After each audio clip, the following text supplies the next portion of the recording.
9 de março de 2025. Eu vou fazer uma apresentação breve sobre gravidade quântica em looping, que é o tema do meu trabalho final da Faculdade de Física da Universidade Uninter, orientado pelo Dr. Daniel Tedesco. Bom, para quem não me conhece, eu sou a Roberta Lenze, eu trabalho como inspetora de polícia e gerente de projetos no departamento de informática.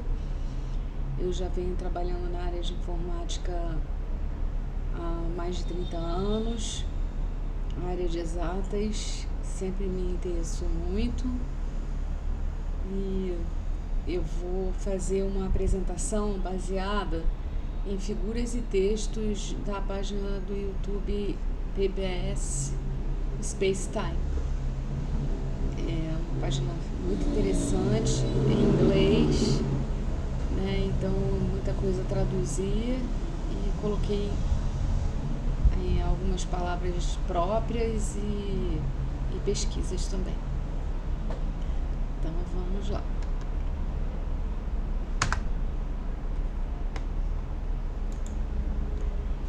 Bom, o santo grau da física é conectar nosso entendimento das pequenas escalas dos átomos e partículas subatômicas com a vasta escala dos planetas, galáxias e o universo inteiro. Conectar a mecânica quântica com a teoria da relatividade geral de Einstein. Esse é considerado um santo grau. E a pesquisa de uma teoria de gravitação quântica, ela é centenária, e hoje a gente vai falar um pouquinho da teoria da gravitação em looping, deixando claro que provavelmente a sua principal concorrente é a teoria das cordas, que é um pouquinho anterior a ela. Bem, é muito difícil conectar a mecânica quântica com a teoria da relatividade geral de Einstein. As duas teorias se dividem quando pensamos sobre densidades extremas dos buracos negros ou as singularidades do Big Bang, no início e primórdios do universo. A mecânica quântica e a maioria das teorias na física envolvem um conjunto de equações, as quais descrevem como as coisas se movem, exercem forças em algum sistema de coordenadas de fundo. E existem mais conflitos fundamentais, tais como a independência de fundo e o conceito de tempo. Esses conflitos inspiraram a criação da teoria da gravidade quântica em looping, chamada em inglês de Looping Quantum Gravity, LQG. Quando eu falar LQG, eu estou me referindo ao tema desse vídeo, Looping Quantum Gravity. Bem, os atores são as partículas desse palco aqui. São partículas, funções de ondas e campos.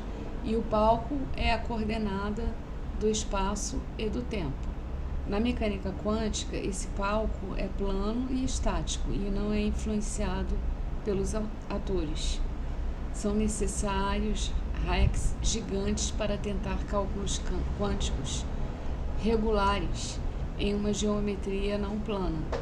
Em suma, a mecânica quântica, ela não é independente de contexto. A relatividade geral, por outro lado, tem que ser independente do contexto, porque é isso que suas equações fazem.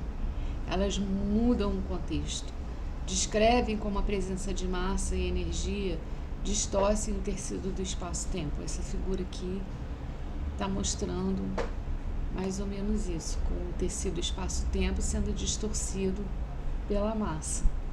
Nosso próprio sistema de coordenadas de fundo se torna uma entidade dinâmica, mais precisamente a métrica. O objeto que encapsula a geometria e a estrutura casual do espaço-tempo envolve as equações da relatividade geral, Então, essas equações precisam funcionar independentemente do contexto. Eu acho muito interessante essa frase, que o espaço-tempo diz à matéria como se mover, e a matéria diz ao espaço-tempo como se curvar. E aqui é a fórmula da relatividade geral, que fala exatamente sobre essa frase, né? E levou muitos anos para Einstein chegar a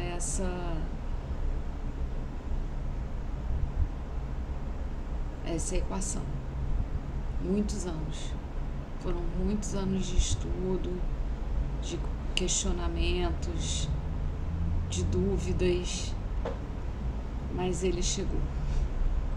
Ele chegou aonde ninguém conseguiu chegar. Teoria da relatividade geral. Sensacional.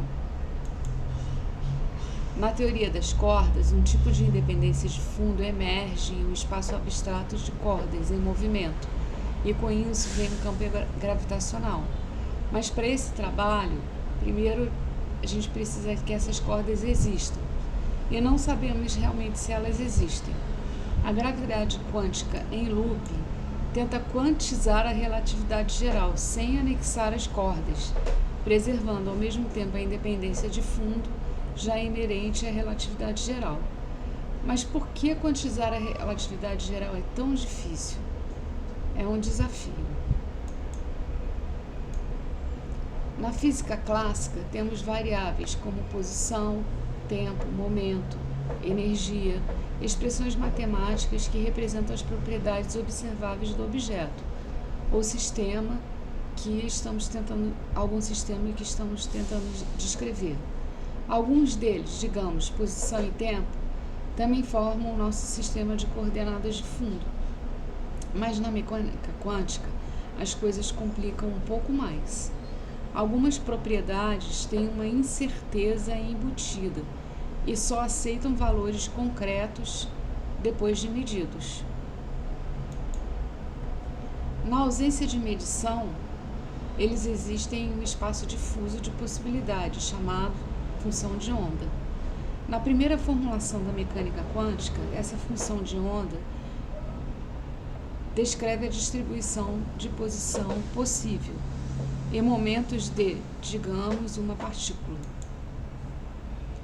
Estes podem então ser resolvidos em valores concretos e medidos, agindo nas funções de onda com o chamado operador de posição em momento.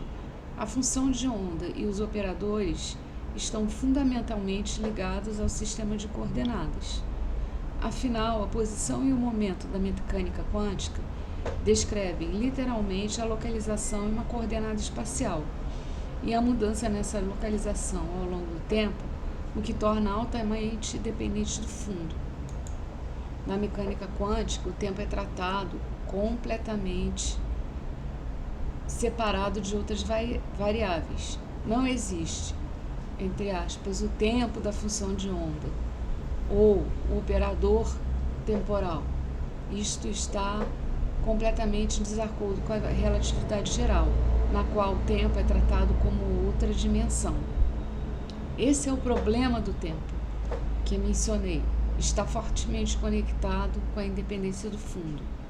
As equações da mecânica quântica calculam as mudanças de propriedade das partículas, como a posição, momento, em relação ao sistema de coordenadas de fundo. As equações da relatividade geral permitem calcular a forma variável da coordenada do sistema encapsulado na métrica.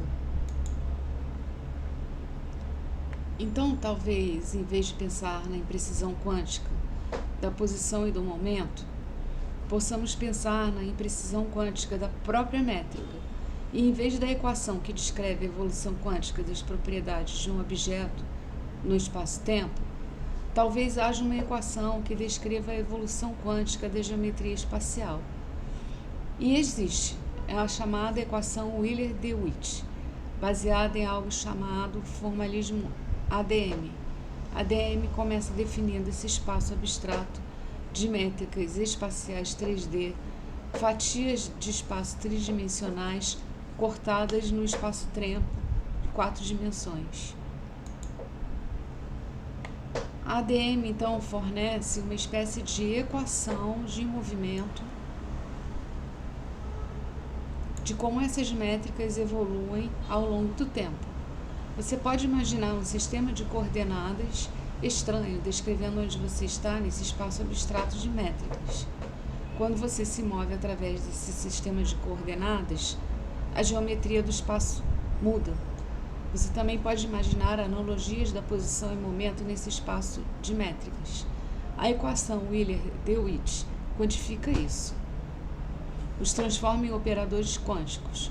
O resultado é uma equação quântica para o tecido do espaço, um candidato para a teoria da gravidade quântica. A LQG nos faz passar do nosso espaço de métricas para um espaço de algo chamado conexões. E essas conexões vão nos dar nossos loops. Conexões são funções matemáticas que nos dizem como algo, como, por exemplo, um vetor, se transforma enquanto se move entre 2 pontos no espaço, à medida em que você move a base de um vetor ao longo de um caminho do espaço curvo, um vetor gira.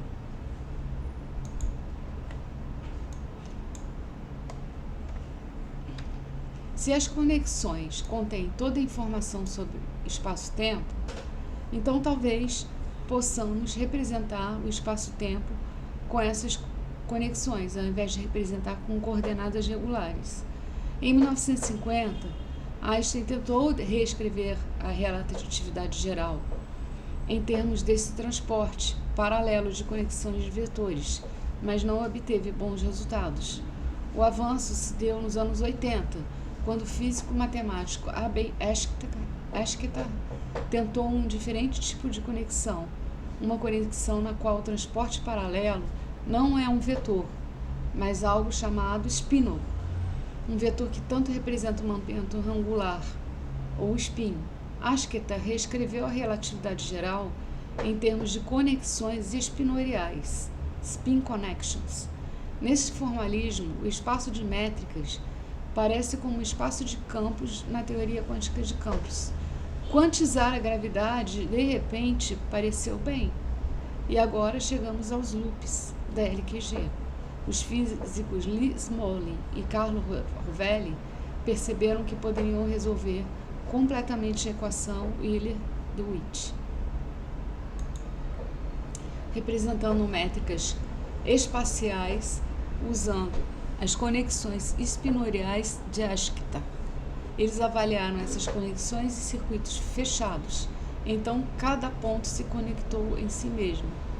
Eles realizaram que era possível definir qualquer geometria em 3 dimensões em uma espécie de tecido com laços fechados, com cada laço como um circuito fechado elementar de campo gravitacional.